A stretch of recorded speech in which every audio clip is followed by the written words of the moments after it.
0%. That's how many of the world's richest people got there by working a salary job. Not 1%, not 5, 0.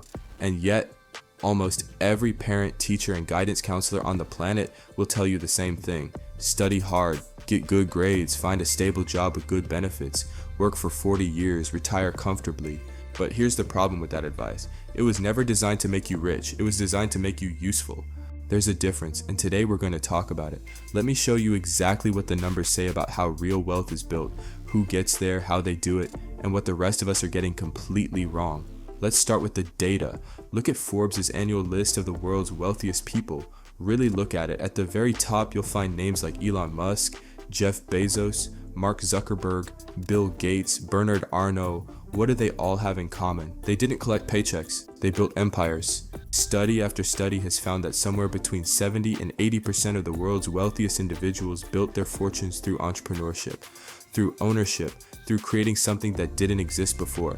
Another 15 to 20% made it through smart investing, putting capital to work and watching it grow. A small slice, athletes, artists, entertainers, reached the top through rare, extraordinary talent. And salaried employees, the people who played it safe, followed the rules, and showed up every day for 30 years, almost none of them cracked that list, almost none. Now, before we go further, let's be fair, because getting rich and being a billionaire are two very different things.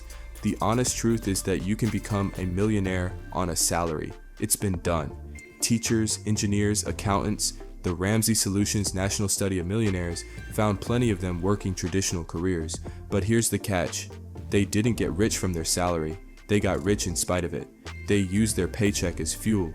They invested aggressively. They built assets.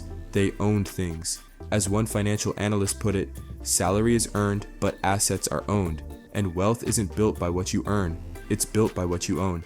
That's a subtle distinction, but it changes everything. So why does almost everyone get this wrong? Part of it is history. For most of the 20th century, working for a big company actually did make a lot of sense. Unions were strong, pensions were real, a factory job could genuinely support a family, pay off a house, and fund a comfortable retirement. The deal was simple. You give us your time, we give you security, and for a generation or two, that deal held. But the world changed. Pensions disappeared, wages stagnated. The cost of living, housing, education, healthcare shot up while salaries limped along at 3 or 4% per year. From 1984 to 2017, average wages in America rose by roughly 3.5% annually. Inflation often right behind them, sometimes ahead. The deal got worse, but nobody updated the playbook. And then something else happened. The technology revolution didn't just create new industries, it changed who could participate. In 1990, starting a business meant renting a storefront, hiring staff, buying inventory. It meant serious capital. It meant serious risk. Today, a teenager with a laptop and an internet connection can build a global brand from their bedroom. The barrier to entrepreneurship didn't just get lower. In some industries, it nearly vanished. The 5-centy billionaires who sit at the very top of the global wealth pyramid, Musk, Bezos, Zuckerberg, Gates, Arnault, all built their empires on leverage. Not just financial leverage. Leverage of ideas, leverage of technology, leverage of scale. Bezos didn't get rich because he worked harder than a postal worker. He got rich because every package Amazon shipped made him money while he slept. That's the secret hiding in plain sight. Rich people don't trade time for money. They build systems that generate money without their presence. Now let's talk about investors. Because a significant chunk of the world's wealthiest people didn't start companies, they funded them. Warren Buffett is the most famous example. He didn't invent anything. He didn't code anything. He didn't launch a product. He bought ownership in companies that other people built, and he compounded that ownership for decades. The principle is actually simple, even if the execution is hard. Put money to work in assets that grow faster than inflation. Reinvest the gains. Repeat. Time does the heavy lifting. The problem is that most people never start. They keep waiting for the perfect moment, the right amount of savings, and the right market conditions. And while they wait, compounding works for someone else. Then there are the athletes and artists, the people who made it to the top through raw talent.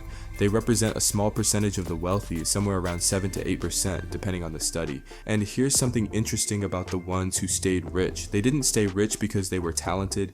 They stayed rich because at some point, They stopped being just performers and started being owners.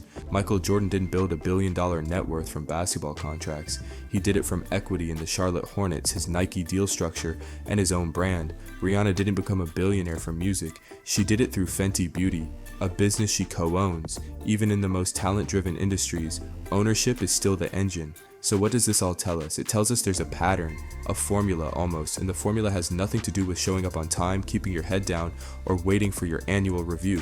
The formula is ownership, own a business, own equity, own assets that work while you don't, that's it. Now, does this mean everyone should quit their job tomorrow and launch a startup? No, that's not what the data says. What the data says is that wealth is built through ownership. And there are many different roads that lead there. Some people own companies they started from scratch. Some people own stock in companies they helped build as early employees. Some people own real estate, index funds, businesses they bought rather than built. The vehicle matters less than the principle. Do you own something? Does it grow over time? Does it generate value without requiring your constant labor? If the answer is yes, you're on the right path. If the answer is no, you're trading time for money, and there's a ceiling on that.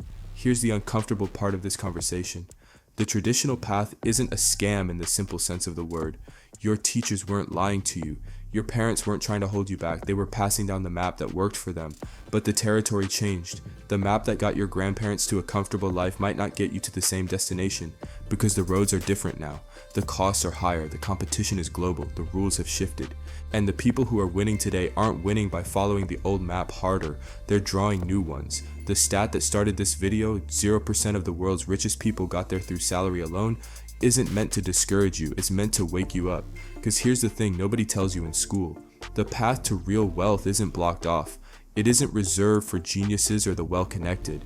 Nearly 70% of the most recent Forbes 400 were self-made, and among that group, around 7% came from genuine poverty or serious financial hardship. They didn't have a head start. They just had a different idea of what the finish line looked like. They asked a different question, not how do I get a good job, but how do I build something I own?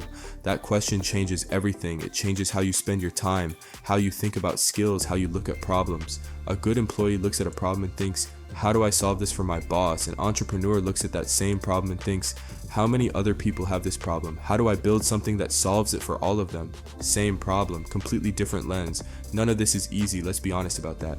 Most businesses fail, most investments underperform at some point, most creative careers don't pay off quickly.